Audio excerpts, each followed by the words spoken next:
Welcome to morning మన్నా. నేటి వాక్య దర్శనం కొరకు యెషయా గ్రంథం 61వ అధ్యాయం 4వ వచనం. చాలా కాలం నుండి పాడుగానున్న స్థలములను వారు కట్టుదురు, పూర్వమున పాడైన స్థలములను కట్టుదురు, పాడైన పట్టణములను నూతనముగా స్థాపింతురు, తరతరముల నుండి శిథిలమై ఉన్న పురములను బాగు చేయుదురు.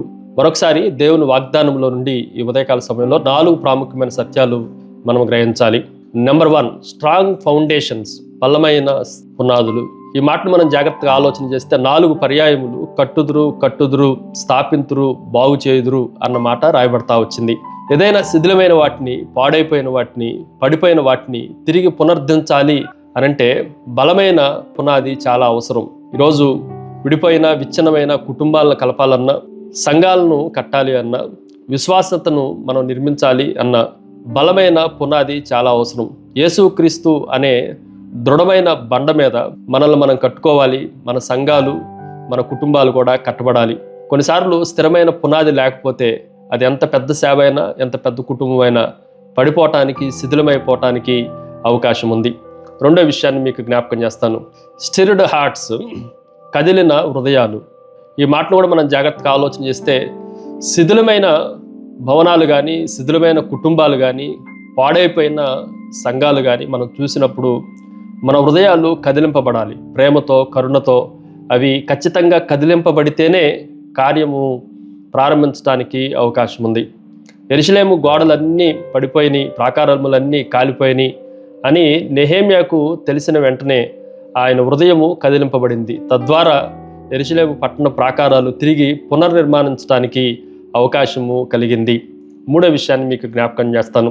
సర్వింగ్ హ్యాండ్స్, సేవ చేసే చేతులు. చాలా సందర్భాల్లో మనం హృదయాలు కదిలింపబడిన తర్వాత అది కార్యరూపం దాల్చడానికి దారి చూపించాలి. మనం చేతులతో పనిచేసే వారంగా ఉండాలి. కష్టపడే తత్వాన్ని కలిగి ఉండాలి. ఊరకనే సానుభూతి చూపిస్తే అయ్యే పనులు కాదు, దానికి కార్యాచరణ కూడా చాలా అవసరం. సర్వ్ చేసే పరిస్థితులు మన చేతుల్లో ఉండాలి అన్న సత్యాన్ని మనం గ్రహించాలి. ఒక కుటుంబం పాడైపోయినా, ఒక సంఘం పాడైపోయినా, ఒక సమాజం పాడైపోయినా దాన్ని పునర్నిర్మించాలి అంటే మన చేతులతో మనం పనిచేసే వారంగా ఉండాలి. మంచి శబరిని కథల్లో మనం జాగ్రత్తగా ఆలోచన చేస్తే ఆయన సానుభూతి చూపించి వెళ్ళిపోలా. ఆయన పడిపోయిన సమరయుడిని జాగ్రత్తగా, ఆ పడిపోయిన వ్యక్తిని, దొంగల చేత బాధింపబడిన వ్యక్తిని, మరణాపాయ స్థితిలో ఉన్న వ్యక్తిని దగ్గర తీసుకొని అన్ని గాయములన్నిటిని కట్టి తిరిగి అతడు నిర్మించబడేంత వరకు కూడా హోటల్లో ఉంచి కావలసిన వాటిలన్నిటినీ సమకూర్చి లెక్కంతా ఆయనే భరించినట్లుగా కార్యరూపం కలిగిన సేవ చేసే చేతులు మనకు ఉండాలి. ఫైనల్లీ చివరిది మనం జాగ్రత్తగా ఆలోచన చేస్తే షైనింగ్ ఫ్యూచర్, ప్రకాశమైన భవిష్యత్తుని మనం జాగ్రత్తగా ఆలోచన చేయాలి.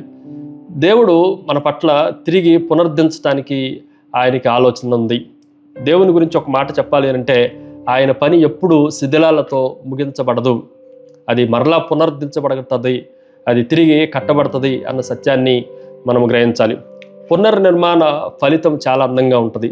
దేవుడు బూడిదలో నుండి చాలా అద్భుతమైన, అందమైన భవనాలను నిర్మించగలడు. పడిపోయిన, శిథిలమైపోయిన కుటుంబాల్లో నుండి శక్తి వంచన లేకుండా ప్రకాశించే జీవితాలను తిరిగి ప్రభువు కట్టగలడు. ప్రార్థన. సకల ఆశీర్వాదములకు కారణపుత్రుడు తండ్రి, పాపము వలన, సాతాను వలన పాడైపోయిన మా జీవితాలన్నింటినీ తిరిగి యేసుక్రీస్తును రక్తము ద్వారా మీరు నిర్మించినందుకే మిమ్మల్ని స్తుతిస్తూ ఆరాధిస్తూ యేసు నామమున అడిగి వేడుకొంచున్నాం తండ్రి. ఆమెన్. God bless you.